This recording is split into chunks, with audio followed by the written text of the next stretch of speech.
Hello, everybody. Hello, you. It's Patricia Angelin, and you are at All the Feels. What's going on in your emotional life?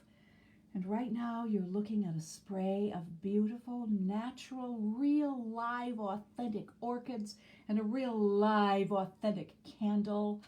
And these things give me joy. Now I'm going to turn around so that you can see me. We look at each other, and there we are. Let me see. I wonder if I put this up on books. No, that's like way too short. That's way too close for you guys. Okay, we'll take Shakespeare away. We'll take Pinker's How the Mind Works away. I realize it's backwards for you. And so that's good. All right. And then we'll be like this a little bit. That should be fine. Excellent. Well, all the feels today. How has your feeling week been? Mine has been very interesting and a little bit dramatic in some ways. And what I wanted to do today is do a follow-up on the Instagram Live that we did last week. And there was a wonderful question about, well, you can look at the Instagram Live. We won't need to repeat it because I'm using that really only as a jumping off point. And I want to talk about joy because the basic question of the querent was asking, is there are there opposites? Are there like the yin and the yang of emotions, if you will? And there are, as we told you, there are different intensities. And as adults, our emotions are always very, very complicated and quite mixed up. Unlike if you look at little children, there's a wonderful a video of two little toddlers, and they look like they're about 3 years old because they're walking really well, and they're obviously play date friends, and you see them on two ends of a sidewalk, and that all of a sudden they see each other and they go and they run toward each other, just hugging and hugging and hugging and swaying and swaying and hugging. And it is so wonderful. And it is, now even that at 3 years old, that's a combination, according to Susanna Bloch's theory of emotion, of the 6 neurologically basic emotion. What they would have done, it would be a combination of erotic, not sexualized, obviously they're 3 years old, but the openness, the creativity, the I see you, I am seen, my real me. And what I think made it go viral is not that it's two little boys doing this, and they're very clearly little boys. You can just tell. I don't know, it's not their clothes. You can just tell. And it's that one is a very deep complected black, and the other is a very light complected white person. And so there's nothing in the way, nothing at all in the way of the heart friendship of these two little boys. So, and I think that it's so close and so young in their age, in their lifetime, that this friendship, unless one or both of them move away, will probably continue because that kind of a foundation, how wonderful is that? So it's been inspiring to people all over the world. But so I want to talk about joy. I was looking for a photograph of my mother that my father took when we were in Greece many, many years ago. And it is an external observation of her neurologically almost pure joy. But what does joy mean? I mean, we all have an idea connotatively about what the word means, and it's, coming from our own personal heart experiences.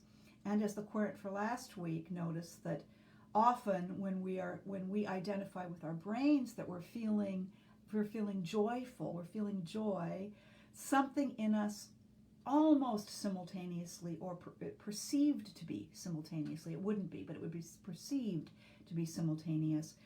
There is a letdown, a sadness. Even people say tears of joy. And there can be as many reasons for that as there are people and situations. So it's a very, very interesting phenomenon that as you take Alba emoting work with either me or one of the other master teachers that you would be able to find on Alba Method Association website. Alba Technique is me, and it is my take on it and what I do and how I am bringing Susanna Bloch's work to expansion, shall we say, on every level. But and you have to do that in person. But as you do it and you get the in-body feelings, you begin to be able to discriminate in the best way between one thing and another, between your neurological joy and your neurological sadness, and maybe the little bit of tenderness that's in it, and then maybe a little bit of erotic or whatever particular complication is in yours. So I looked up joy, and of course Google it. What do we all do? Google it, right? And a lot of times it said happiness.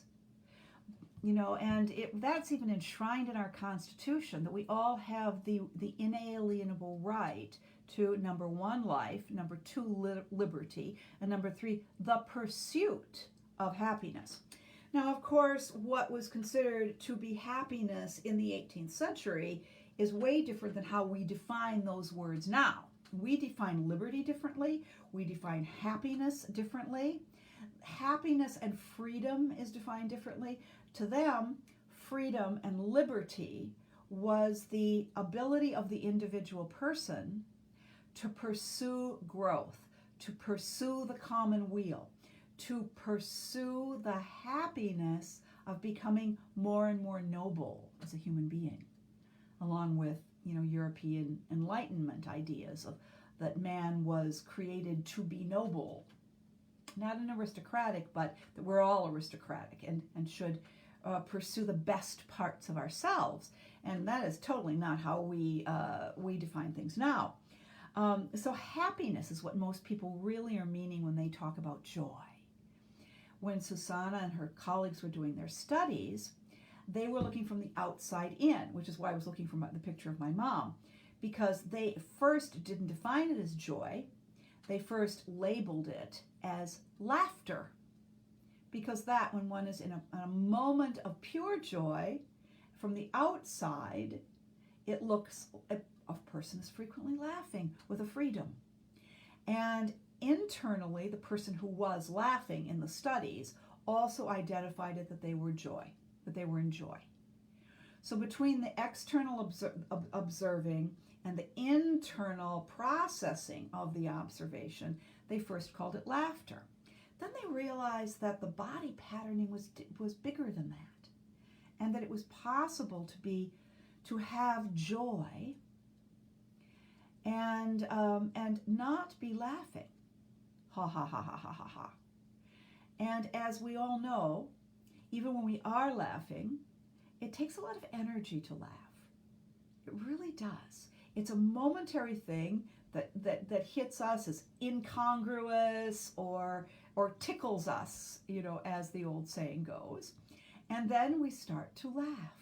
And there are a lot of body aspects of that laughter in the body patterning that cause us to feel lighter, to feel released, to feel joyful. And it can bring people out of concentration that's too concentrated, heavy atmosphere concentration in meetings. It can, it's something that warriors have used through the millennia. Crack a joke so that you lighten the atmosphere. And that, from a limbic brain standpoint, the purpose of that primitively would be to release a bit of tension, to relax the body sufficiently that one can continue to do the very serious, very pointed, very acute, very concentrated, and potentially, fighting warriors, right? that one would be able to do that and to be able to sustain it, especially during the waiting periods, waiting for battles to begin, waiting.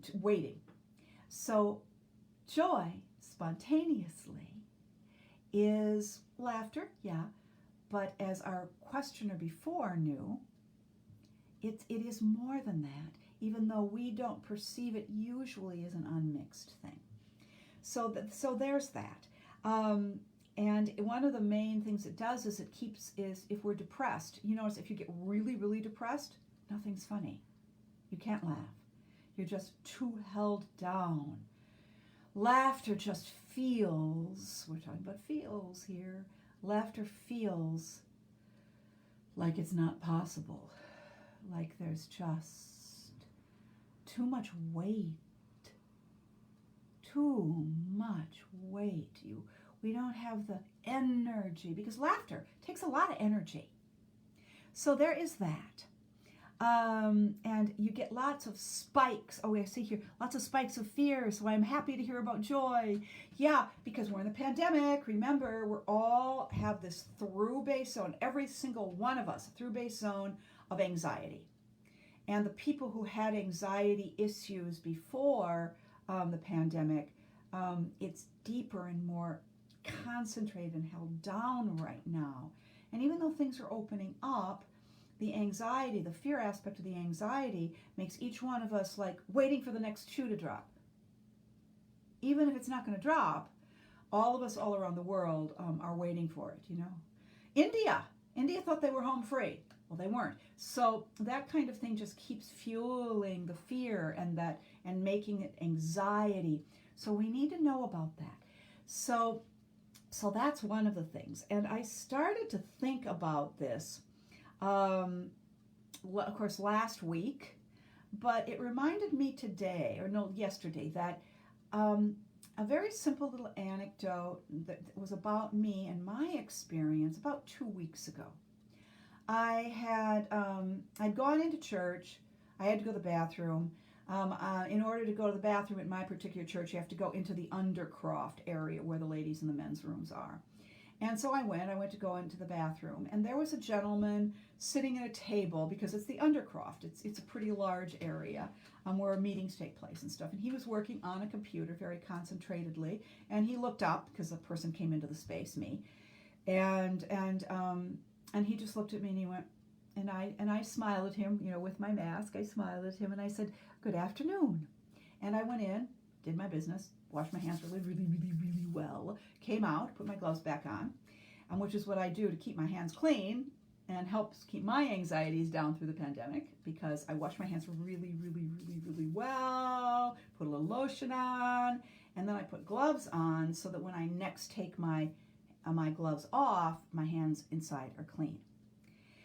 So that's just a little tip for you. A lot of people don't want to wear gloves, but it's helpful. You know, obviously, latex gloves and vinyl gloves and that sort of thing are used in hospitals for that reason. It's protective. So when I came out from the bathroom, he looked at me and he said, "I've seen you before. I've seen you a lot. I've recognized you." Of course, I didn't know him from Adam. Mostly people want you to recognize them when they recognize you. But as an actor, I've been used to all my life, you know, people recognizing me. Not that I was ever a famous person or anything like that, because I wasn't, nor do I ever expect to be. But still, if you've seen somebody in a performance, you have the feeling you've seen them, especially if it's been a live experience that they've had with you. And so I'm accustomed to that. So I just nodded and I smiled at him and I said, "Thank you." He said, You bring with you, in every place you go, you bring joy." And I went, "Oh my goodness. Really? Oh my goodness. Do I really? What a beautiful thing for you to say to me." He says, "Well, you just walked down the steps and you brought it with you." And I realized that even before I went back to, he says, "Because I'm writing a dissertation." I said, "Are you writing it on emotions or something?" And he said, No, it's a really technical thing that I'm writing it on. So clearly he didn't want to talk about that. He said, it's just that it's something that you bring in with you. How do you do that? Serious question. Interesting question for all the feels, right? Interesting. How do I, according to him anyway, bring joy into a room? Now, blithely I would have said, I said, well, I smiled at you. Perhaps that. He said, no, it was before that. You brought it in with you. I said, well, I don't know how to answer that, except to say that I am a depressive. And he goes, you? But I just said, like, there's joy. I said, yeah, I'm answering the question. I really am. And my mother before me was a depressive and worked with that. I was going to say fought it, but no. She worked with it and with herself all of her life so that that when the depressive episodes came, they didn't pull her down. She worked with it. And she taught me, because it started when I was about 14. So just after puberty going into adolescence, which with brain chemicals makes perfect sense. You know, you've got hormonal fluctuations and all that sort of thing. And so she started teaching me strategies or tactics and the overall strategies of being a happy person so as not to be pulled down myself. And this I think is important from where I grew up. There was a sense in the common weal that you're not supposed to pull other people down. And this was unwritten. It's part of the social contract, I think. And it's hilariously, I don't know if I would call it parodied exactly, but observed, we'll say observed, in the movie Fargo, which is about, of course, Fargo, North Dakota, and the wonderful character that, it's been years since I've seen it, but it's a Coen Brothers film. You might want to watch it if you haven't, or refresh yourself with like clips of it. I'm sure it's probably GIFs by now. GIFs, you know, the little meme things that move from film clips and stuff. And I remember her in this very North Dakota accent.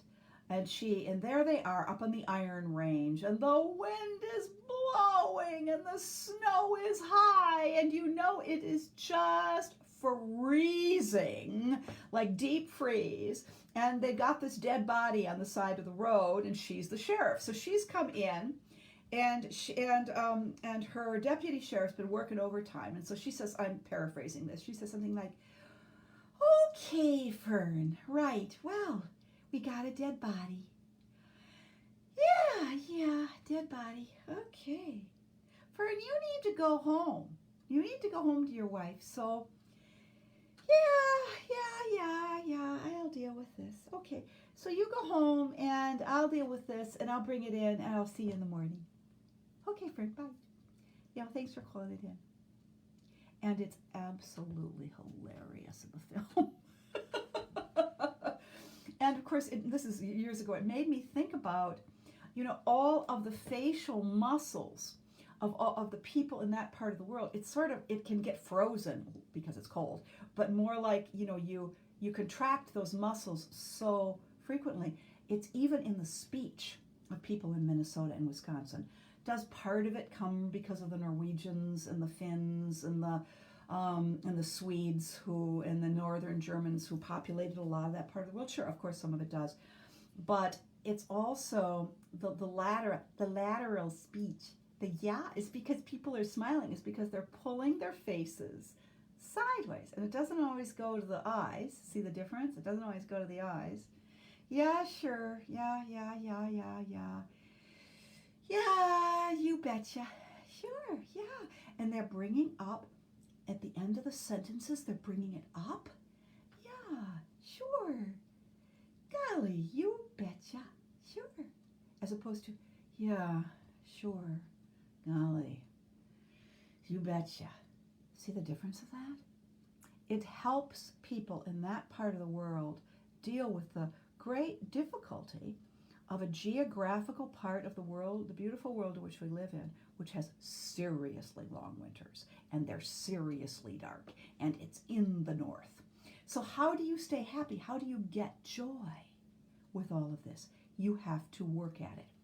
But how? This is the question. How do we work at disciplining gradually? Because it takes time. One needs to change habits, and do this sort of on top of, at this point in history with the pandemic, on top of our natural anxieties. So there are going to be a lot of tensions in us. One of the things that I use and have used, and this is way before Alba emoting work, is my grandmother, who was from North Dakota and had a lot of fears. She actually had a phobia of spiders. Well, how much sense did this make? The poor little kid pioneered twice, born in Ohio, pioneered out we're in the 21st century, so in the late 19th century, she pioneered, and there was a big prairie fire, and they lost their house, and the Native Americans taught them how to build a sod house. So they're living in this wonderful sod house. I have pictures of it. But of course there would be natural things. There'd be spiders in the sod house. And my poor little grandmother was like 3 years old, which is when children learn fear. That's when those biochemicals develop for that neurologically basic emotion is felt, and they know it. That's the monster stage. So she had a true phobia for spiders from that. And so so she had a lot of anxieties and learned how to be happy, how to be joyful, despite those things, despite the depression, despite problems in her marriage and all of that. You never would have known she was a depressive. And one of the reasons was because she smiled with her eyes. So if you take this muscle here, the upper cheek muscle, and the muscles at the side of the eyes, the ones that bring crow's feet, and you bring this one up, see it? I haven't done anything else yet. Just bring this one up. It's pulled all of this up, and then if these meet it makes the eyes a little smaller, especially if you're old like me. There's this crinkling right here, which means that you've engaged these muscles. That actually releases excellent biochemicals. And so you might be depressed, you might be anxious, but whether you feel it and acknowledge it yourself, it does help. It helps you be able to be more productive if you're a little bit depressed. So the conscious, if you meet another person, recognizing the humanity of that person by a smile, even with I don't have a mask here, I'm in my own home, even with a mask. So if I'm walking along, you're seeing me, right? I'm an older person, gravity's been pulling my face down.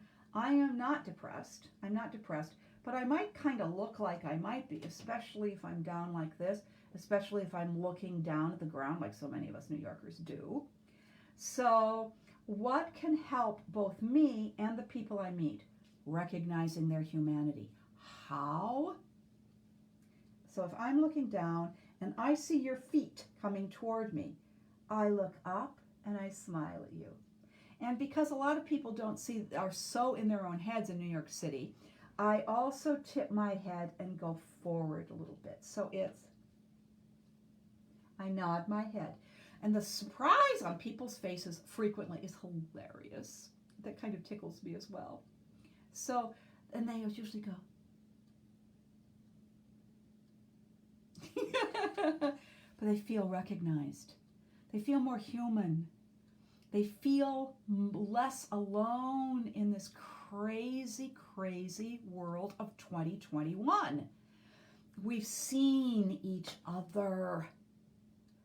It erases black, white, Asian, old, young, annoying, not annoying. It lightens things up. So that is one thing I think that I have done and have funded in the little treasury of my own behavior as a tool to deal with my own natural depressive nature. It helps me from coming out of depression through the use of anger, coming out of anxiety through the use of anger, which is what we're way seeing too much of now. Is it primitively natural? Of course it is. It is a way to get out of depression. It is a way to keep yourself going, keep yourself moving. But how much better is it to look into somebody's eyes and smile at them? It's going to take them aback a little bit because people are not used to that. And in New York, it's like, what does she want from me? What's her scam? Don't worry about it. You know, you've got your mask on, you're walking, a nod of the head, a good morning, good afternoon, good evening, have a good day. People instantaneously realize that you're not going to continue the conversation. It's fine. And I would suggest that as one of the many tactics and your strategy of being a happier person. Okay, when I was looking up joy, and of course they say happiness, and I also remembered a quote way back from the 13th century of St. Thomas Aquinas, who was a depressive himself, although of course they didn't know anything about that 800 years ago. But he said sorrow can be alleviated by a good meal, a glass of wine, a bath, and a good night's sleep. And of course what he's talking about is self-care. So if you're too much in your head, which he totally would have been, like one of the major brains of the last 1,000 years, what he was doing was he was pulling himself out of being in his own head. He was feeding his body literally. He was giving himself, with wine, it's a depressant, but it would also relax. It relaxed the body systems. It's also he was respecting his incarnate self, as I like to say, his physical self. And there were loads of people in that era, and still in many eras, it's a constant theme that comes in and out of human thinking, that somehow the body's a bad thing. I mean, the body is a most beautiful thing through all the stages of its development, from in the womb all the way through to natural death. Despite our angers and our sadnesses and our anxieties, a very, very beautiful thing. So the self-care is another strategy. It's another tactic in your being happy. If you're sad, make sure you have a nice meal. You know, maybe something that's a comfort food for you. Maybe a comfort, depending what culture you come from. Maybe it's a cheesy quesadilla with a little bit of a spicy jalapeno on it. For me, it would be mash up some potatoes and put some butter on it, Pat. Or melted cheese. Anything, as an old friend of mine said, anything with melted cheese would be for her. She's from North Dakota. So self-care. And a lot of people think that they've done so many years of completely ignoring the needs of the body and neurotically thinking they've got to take care of other people and can't pay attention to their own needs. It's kind of like a weird reverse selfishness, but it's neurotic because we can't help other people unless we're helping ourselves. So that's one thing that is contributing to joy. And let me see, oh my goodness, the time is almost up. I'm going to go a little longer on this one because I really think it's worth doing. Stop waiting to be happy. Stop waiting for other people to make you happy. You make your own happiness, men and women. Really, you do. Nobody should have the power to make you anything emotionally. We can't help we're reacting to other people's feelings.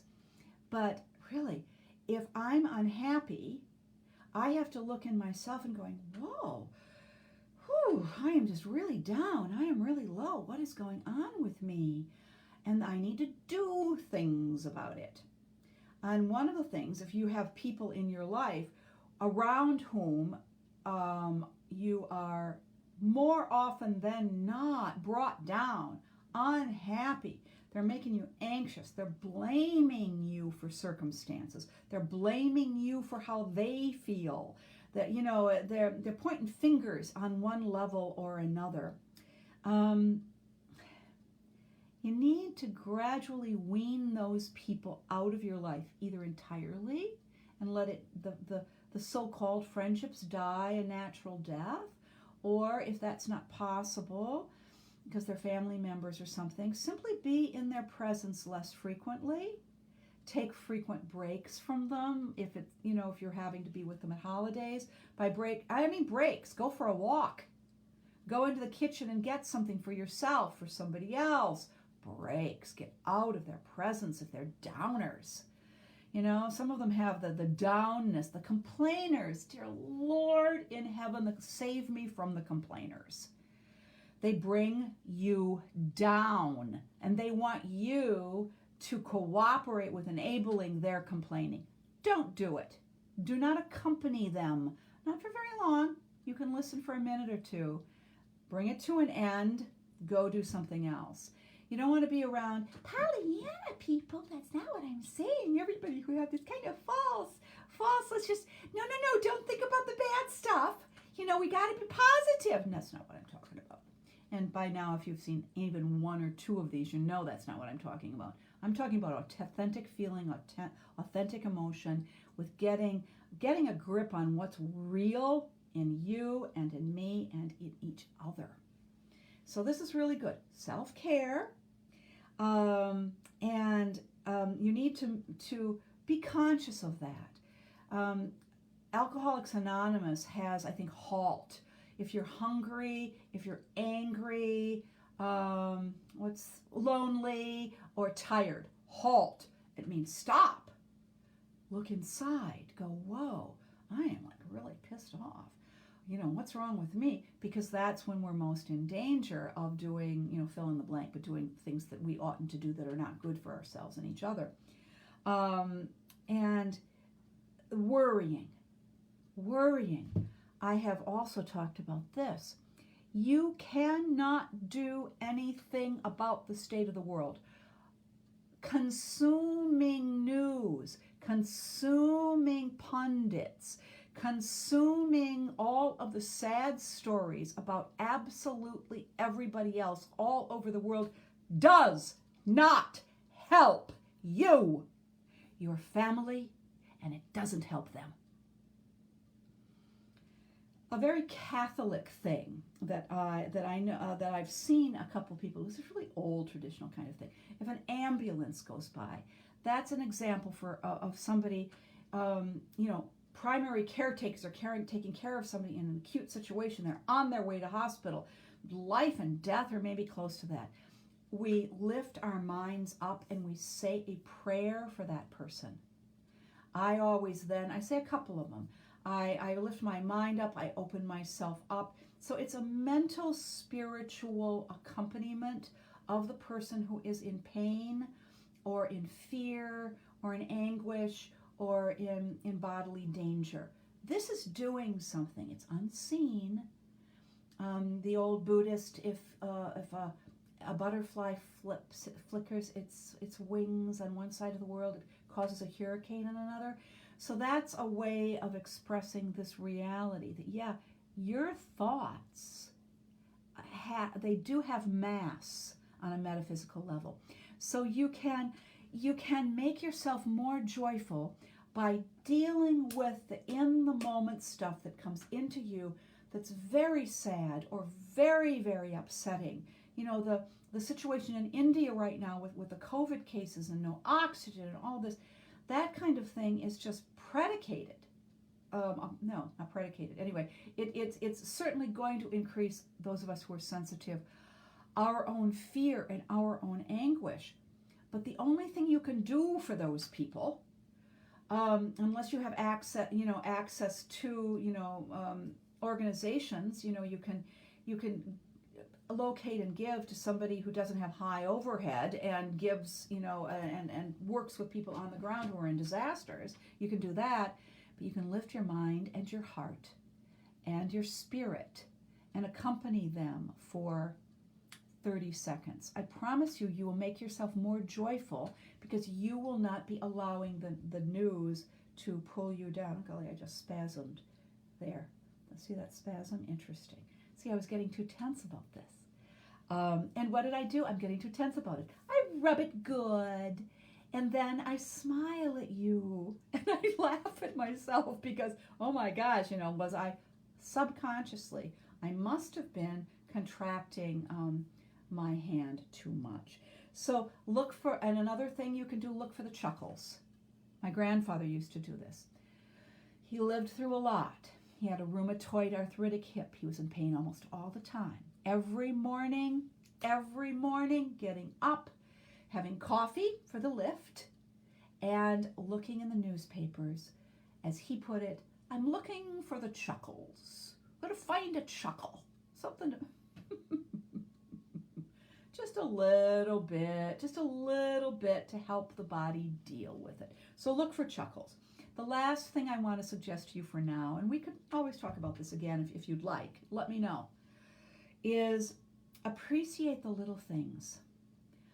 My tactic is to be constantly, I'm not even aware of this now, but it's because over so many years I funded this, I'm constantly looking for something beautiful to see with my eyes and to pause. It is my riff on the old stop and smell the roses. And so often we're so busy doing. We get on this treadmill and we go faster and faster and faster. I'm going to turn this around, and this is one of the reasons why when you come into this room and when you leave it, I made sure that I give you something that's really, really beautiful to look at, really uplifting to look at. As I see Katie Matucci here says, as I'm going to turn this around, sometimes the idea of, quote, fake it till you make it, end quote, works with feelings. It does. She's absolutely right. And she's an Alba technique practitioner. So, that's the experience talking to you. The fake it till you make it. But it has to be a real fake. It has to be a real fake. If I'm going to paste a mean clown smile on my face and go, okay, I'm happy now. What the fuck are you doing? Did that make you feel happier? Sure didn't make me feel happier. It made me actually feel more angry. I had nothing to be angry about. I actually produced that myself. So isn't that absurd? So now my body knew that it needed to laugh and take a really deep and open breath, because there were lots of things that got tightened up just with that little moment of that. It's fascinating. So you really can begin to control how happy you are if you initiate more and more frequently these things, these smiling with the eyes. I think it's one of the easiest, most, how shall I say this? It's easiest, it's most reliable, and it's easiest to make into a habit.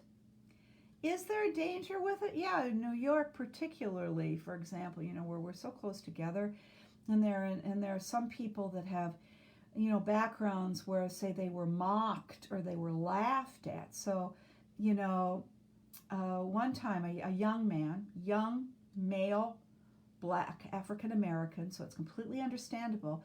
I was on the subway and I was smiling, and I wasn't looking at him actually. I was looking just beyond him.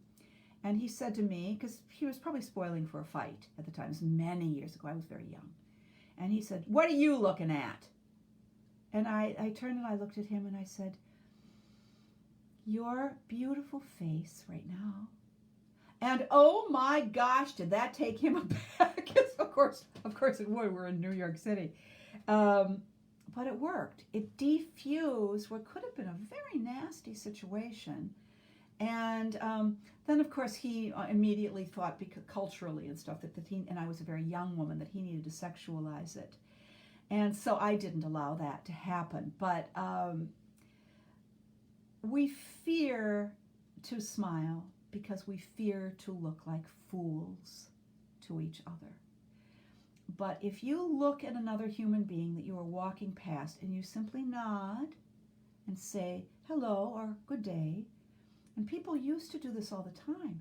It was part of basic politeness, and we've lost that. So what I would leave you with right now is what just came into my head, that it's the late Mother Teresa of Calcutta once said. She said, "We have forgotten that we belong to one another. So please let us remember at the end of this pandemic, as we're opening things up, to open ourselves up, because we belong to one another. All of us belong to each other. And we have to help each other know that. We have to help each other know that the other person who we happen to catch eyes with, or we're just passing in the street, is a beautiful human being. And if that other person isn't acting as a beautiful human being, you'll be encouraging them to act as a beautiful human being. Because deep, deep down, we are all created beautiful. We're created for beauty. We're created for joy. We're created for happiness. And we can assist each other in creating more and more and more happiness. And joy is a wonderful thing. And we're created for joy. And we can assist each other to have more joy in our lives. Look up. Look out. Smile at each other. And thank you for being with us on all the feels. I'm Patricia Angelin, and this is Alba Technique. Thank you so much. I'm going to turn the camera around so you look at something beautiful. There it is. Smile at the beautiful orchids and the living flame candle that's smiling in its own ways at you.